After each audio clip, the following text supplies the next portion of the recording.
آج ماہ ربیع الثانی کا چاند نظر آنے کے بعد جس گھر میں بھی یہ ایک سورت پڑھی جاتی ہے، اس سورت کی صرف 30 آیات ہیں۔ جو شخص بھی اس سورت کو اپنے گھر میں پڑھتا ہے، اللہ تعالیٰ ہر ایک آیت کے بدلے اس گھر والوں کو لاکھوں نہیں، کروڑوں نہیں، اربوں عطا فرماتا ہے۔ اس لیے یہ نہایت ہی قیمتی سورت ہے اور یہ موقع انسان کو بار بار نہیں ملتا، یہ سال میں ایک بار موقع ملنے والا ہے۔ آپ نے اس سورت کو کس ترتیب کے ساتھ پڑھنا ہے، کس طرح پڑھنا ہے اور کیسے اللہ تعالیٰ کی مدد حاصل کرنی ہے، ان تمام باتوں کے بارے میں جاننے کے لیے آپ اس ویڈیو کو اول سے لے کر آخر تک مکمل دیکھیے گا۔ میں آپ کو اس کے حوالے سے ایک حدیث پاک بھی سنانا چاہتا ہوں اور میں آپ کو اس عمل کی طرف بھی لے جانا چاہتا ہوں جو نہایت ہی قیمتی عمل ہے۔ جو شخص بھی آج اس عمل کو کرے گا، ہر قسم کے اندھیرے اس کی زندگی سے ختم ہو جائیں گے۔ جیسے آج نئے مہینے کا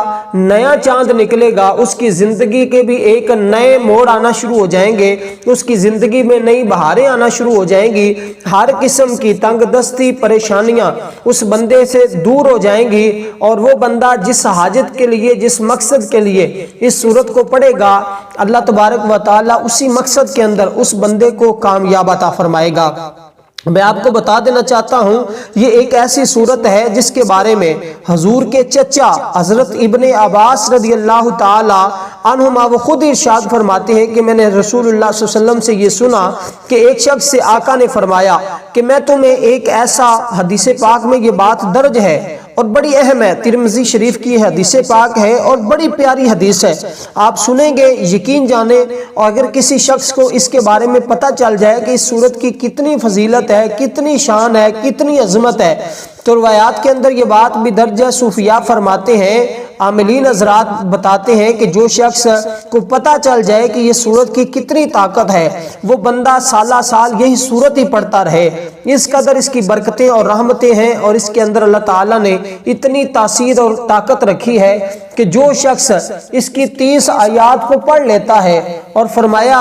کہ حضور علیہ السلام نے فرمایا کہ میں تمہیں ایک حدیث پاک میں ایسا تحفہ بتاتا ہوں کہ جس سے تم خوش ہو جاؤ گے، اور یہ شخص جو بھی سورت پڑھے گا اپنے گھر والوں کو بھی حضور نے فرمایا کہ اس کو پڑھاؤ، سکھاؤ بچوں کو، اور اپنے پڑوسیوں کو بھی سکھاؤ، کیونکہ یہ سورت ہر طرح کی مشکلات سے نجات دینے والی ہے۔ صرف دنیا میں نہیں، کل قیامت کے دن بھی یہ سورت انسان کو ہر طرح کی مشکلات سے اللہ کی بارگاہ میں سفارش کرے گی کہ باری تعالیٰ اس شخص نے مجھے پڑھا تھا، میں اس کی سفارش کرتی ہوں، باری تعالیٰ تو اس کو بخش دے۔ کل قیامت کے دن بھی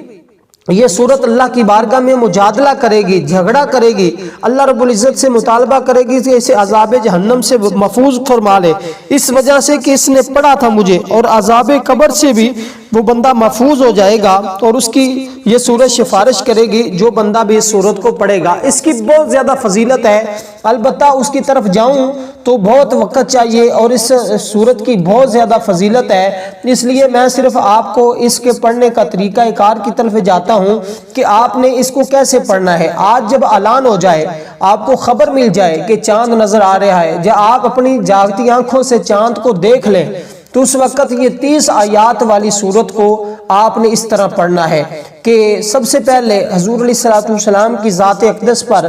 آپ نے درود پاک کا نذرانہ پیش کرنا ہے۔ جب آپ اس عمل کو مکمل کر لیں تو اگر رات کو موقع مل جائے تو آپ کوئی بھی چیز اللہ کے راستے میں صدقہ کر دیں، مسجد میں 50 روپے ڈال دیں، یا کسی غریب کو 50 روپے دے دیں، یا کم از کم 30 روپے سے آپ 50 کے درمیان یا اس سے جتنا زیادہ آپ صدقہ کرنا چاہتے ہیں اپنے اور اپنے گھر والوں کی طرف سے صدقہ کر دیں۔ یہ آپ نے جو صدقے کے پیسے ہیں یہ آپ نے کسی غریب کو دینے ہیں، کسی فقیر کو دینے ہیں، کسی مدرسے میں دینے ہیں، کیونکہ صدقہ مسجد کو نہیں لگتا۔ بعض دوست کہتے ہیں کہ ہم کیا مسجد میں پیسے دے دیں، تو صدقہ مسجد کو نہیں دینا، آپ نے یہ جو صدقے کے پیسے ہیں یہ کسی بھی غریب کو، فقیر کو، مسکین کو دے دینے ہیں۔ یہ آپ بعد میں بھی دے سکتے ہیں، کم از کم 30 روپے،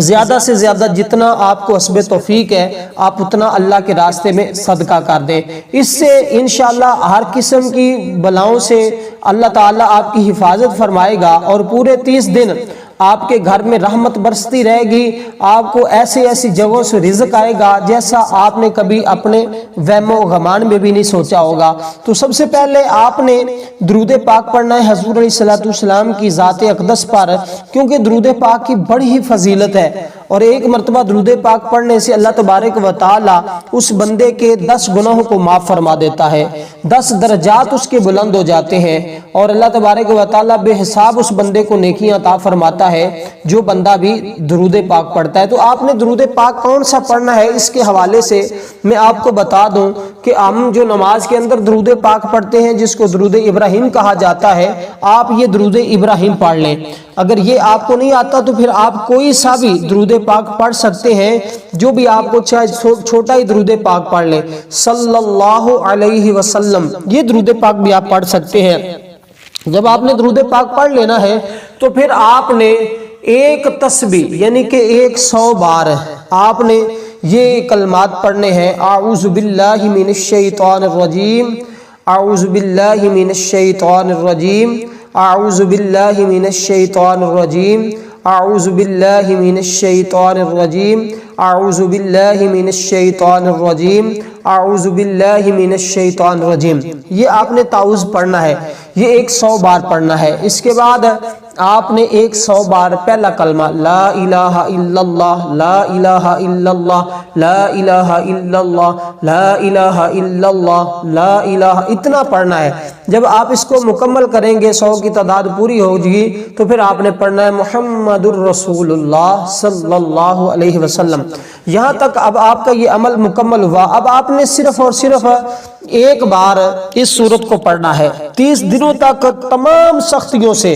آپ محفوظ رہیں گے۔ بس چاند کو دیکھنے کے بعد جب خبر آج مل جائے کہ چاند نظر آ گیا ہے تو آپ نے رات کو بعد میں سونا ہے، پہلے اس سورت کی تلاوت کر لینی ہے۔ اگر آپ کو مثال کے طور پہ رات نہیں پتہ چلتا، صبح پتہ چلتا ہے کہ بھی چاند نظر آ گیا ہے، تو آپ پھر صبح بھی کسی وقت بھی اس سورت کی 1 مرتبہ تلاوت کر لیں گے۔ اور یہ بات میں بھی اپنے پاس سے نہیں کہہ رہا، صوفیاء اور اس عمل کو کئی مرتبہ آزمایا جا چکا ہے۔ اس کے علاوہ آپ ہر مہینے جب بھی چاند نئے مہینے کا نظر آئے تو آپ اس سورت کی صرف 1 بار تلاوت کر لیا کریں گے، تو پورے 30 دن آپ ہر طرح کی دکھ سے، مصیبت سے، بیماریوں سے اور اس طرح کی جتنی بھی آپ کی زندگی میں آنے والی رکاوٹیں ہیں، پریشانیاں ہیں، ان تمام پریشانیوں سے آپ محفوظ رہیں گے پورے 30 دن کے لیے۔ تو اس لیے آپ ہر مہینے اس سورت کو ہر مہینے جب چاند نظر آئے، اسلامی مہینہ شروع ہو، تو آپ اس کو رات کو 1 بار پڑھ لیا کریں۔ تو انشاءاللہ پھر جب پڑھ لینا ہے تو پڑھنے کے بعد آپ نے دعا بھی کرنی ہے۔ دعا یہ کرنی ہے کہ اس سورت کا جو ثواب ہے وہ جو مہینہ جس کے ساتھ خاص ہوگا اس کی روح کو صالح ثواب پیش کر دینا ہے، جیسے خاص اس کو کرنا ہے۔ باقی عام تمام انبیاء کرام جتنے بھی ام المؤمنین ہیں، ام المؤمنات، جتنے بھی مومنین ہیں، مومنات ہیں، مسلمین ہیں، مسلمات ہیں، جتنے بھی ہیں تمام کے ارواح کو پیش کر دینا ہے۔ لیکن خاص جو جس کا مہینہ ہوگا، جیسے اس مہینے میں حضور غوث اعظم رضی اللہ تعالیٰ عنہ کی 11ویں شریف ہے، تو ان کو آپ خصوصی طور پر پیش کریں ان کی بارگاہ میں، اور ان کا وسیلہ اللہ کی بارگاہ میں پیش کریں کہ باری تعالیٰ یہ پورا مہینہ میرے گھر میں نہ مشکلات آئیں، نہ پریشانیاں آئیں، نہ دکھ آئیں، نہ مصیبتیں آئیں، اور میرے گھر میں رزق خزانہ غیب سے باری تعالیٰ عطا فرما۔ تیرے خزانے میں کسی قسم کی کوئی کمی نہیں ہے، تو چاہے تو فقیر کو پکڑ کر بادشاہ بنا دے، چاہے تو بادشاہ کو ایک پل کے اندر جو ہے وہ فقیر کر دے، تو باری تعالیٰ میں تیرا بندہ، عاجز بندہ، مجھے اپنے خزانہ غیب سے میری مدد فرما۔ تو یہ آپ نے دعا کرنی ہے۔ اور اس سورت کو سورت ملک کہا جاتا ہے، 29 سپارے کی پہلی سورت ہے سورت ملک۔ اس کی 30 آیات ہیں، آپ نے اس کو ضرور ضرور پڑھنا ہے۔ اور آپ اگر چاند رات کی دعا کے اندر اپنا نام شامل کروانا چاہتے ہیں تو آپ کمنٹ میں اپنا نام لکھیے گا، ضرور آپ کو دعا میں یاد رکھا جائے گا۔ والسلام ورحمۃ اللہ وبرکاتہ۔